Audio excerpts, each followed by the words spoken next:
Good evening sir. Sir ఇవాళ అంటే legal ఆస్పెక్ట్లో చూసినప్పుడు నిజంగానే A71 అనే కేసు నుంచి A1కు తీసుకురావడానికి మొత్తం ఒక మంత్రాంగాన్ని నడిపించారు. ఆయన కేసు విత్డ్రా చేసుకున్నది ఆయన సొంతంగా విత్డ్రా చేసుకుంటే దాన్ని కాస్త ఇవాళ కిడ్నాప్ కేసు కింద ఆయన్ని బెదిరించి ఆ కేసుని విత్డ్రా చేసుకునే స్థాయికి తీసుకెళ్లారు అనే విధంగా ఒక కేసుని కట్టారనేది వైసీపీ పార్టీ చెప్పే ప్రయత్నం చేస్తుంది. మొత్తానికి ఏంటి అసలు అంటే ఆయన మీద పెట్టిన సెక్షన్స్ ఏంటి, ఆ సెక్షన్స్కి సంబంధించి 7 సంవత్సరాల పైగా శిక్ష పడుతుంది కాబట్టి ఇప్పుడు రిమాండ్కి వెళ్ళబోతున్నారు అన్నది ఒక మాట వినిపిస్తుంది. ఏంటి ఆ సెక్షన్స్ ఏంటి, దాని మీద ఉన్న సివియారిటీ ఏంటంటారు? దానికి ముందుగా అండి, అసలు కోర్టుకు వచ్చాడు,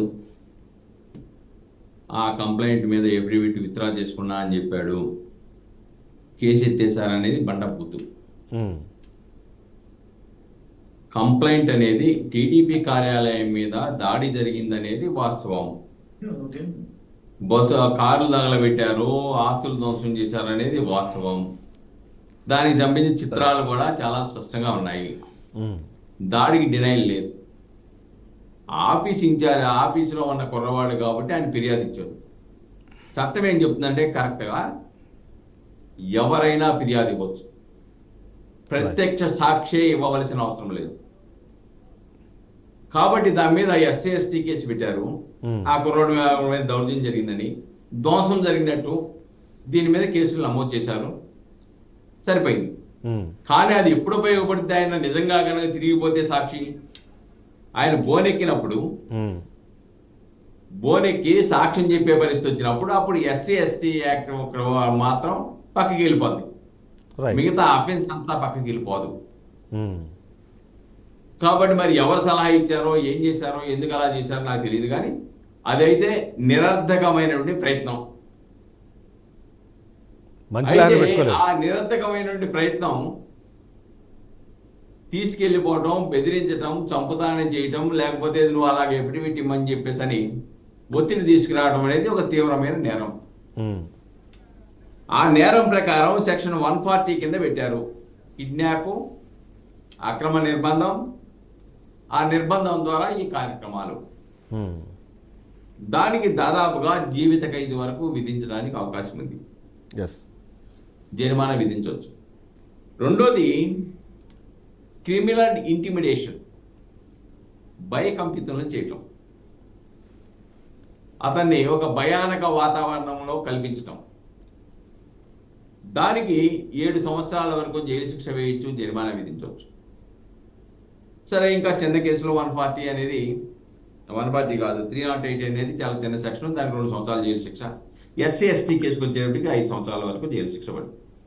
అయితే ఇక్కడ ఈ సెక్షన్లో ఎందుకు చెప్పానో, ఎందుకు వివరించానో పనిష్మెంట్ అని అంటే, కామన్గా అర్నేష్ కుమార్ అనేటువంటి ఒక సుప్రీంకోర్టు తీర్పులో చెప్పింది ఏంటంటే, 7 సంవత్సరాల లోపు జైలు శిక్ష పడే నేరాల్లో 41A నోటీస్ ఇవ్వాలి, అరెస్ట్ చేయడం కరెక్ట్ కాదు అని చెప్పింది.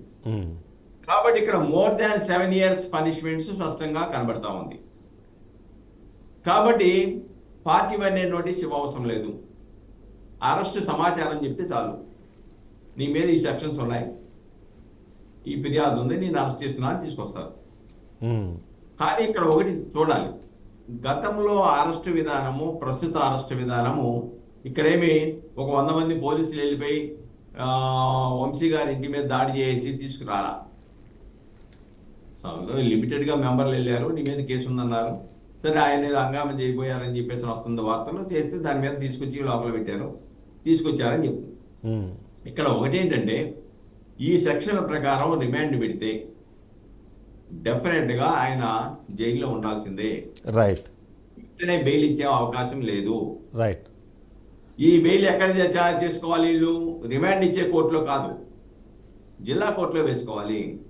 ఇవాళ ఇందాకనే చూశా, ఆ టీడీపీ కార్యాలయం గన్నవరం మీద దాడి చేసినటువంటి దాంట్లో 31 మంది ముందస్తు బెయిల్ డిస్మిస్ చేశారు జిల్లా కోర్టు. Breaking news. కాబట్టి ఇవన్నీ చూసిన తర్వాత ఇలాంటి కేసుల్లో డెఫినెట్ రిమాండ్ ఇస్తారు. రిమాండ్ ఇస్తే జిల్లా కోర్టులో వేసుకోవాలి, జిల్లా కోర్టులో వేసుకోవాలి, జిల్లా కోర్టులో వేసిన తర్వాత PP గారు నోటీస్ ఇవ్వాలి, తర్వాత పోలీసులు CD ఫైల్ రావాలి, CD ఫైల్ వచ్చిన వాదన జరగాలి, అప్పుడు బెయిల్ ఇవ్వాలి.